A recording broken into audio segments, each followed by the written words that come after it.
Waiver wire winners heading into Week 16.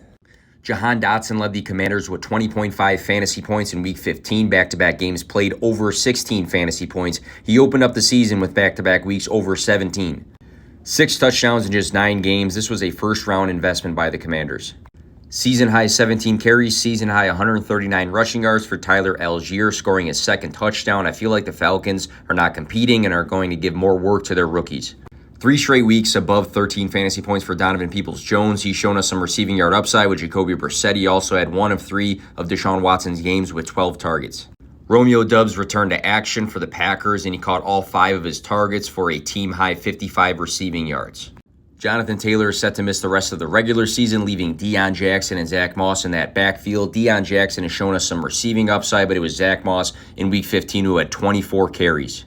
Juwan Johnson had his 5th top 10 performance in Week 15 and his 2nd time scoring over 20 fantasy points. Only Travis Kelce has more touchdowns for the tight end position.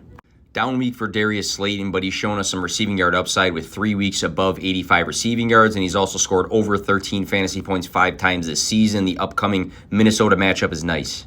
After his huge 124 receiving yard day, Chris Moore fell back to earth in Week 15, but he still saw 9 targets after seeing 11 in Week 14. He should continue to have a good role if either Nico Collins or Brandon Cooks continue to miss time. Russell Gage just led the Buccaneers with 12 targets in Week 15. He's had 3 touchdowns in his last 2 games and might have some flex appeal if Julio Jones misses more time. Even though Noah Brown had a costly fumble for the Cowboys, he still scored 2 touchdowns in Week 15 and has had 15 targets across his last 2 games. 6, 10, and 7 targets the last 3 games for Elijah Moore might be a good sign. 4 straight weeks of at least 5 targets for Chig Okonkwo, 3 straight weeks of double-digit fantasy points, 5 games this season over 40 receiving yards, and he's been a field-stretching option for Ryan Tannehill.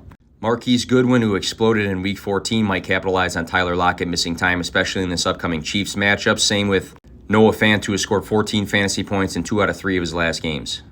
With Dameon Pierce on the IR, who's actually Royce Freeman, who led the Houston backfield. 14.8 and then 31.7 fantasy points the last 2 weeks for KJ Osborne if you want to throw a dart that he has an extended role. Then I feel like James Cook, Alexander Mattison, Jalen Warren, and Jordan Mason are all good running back stashes to have rostered. Make sure Zay Jones and Jerick McKinnon are not on waivers. That would take priority over everybody on this list. Same goes for Treylon Burks, Evan Ingram, and Dawson Knox.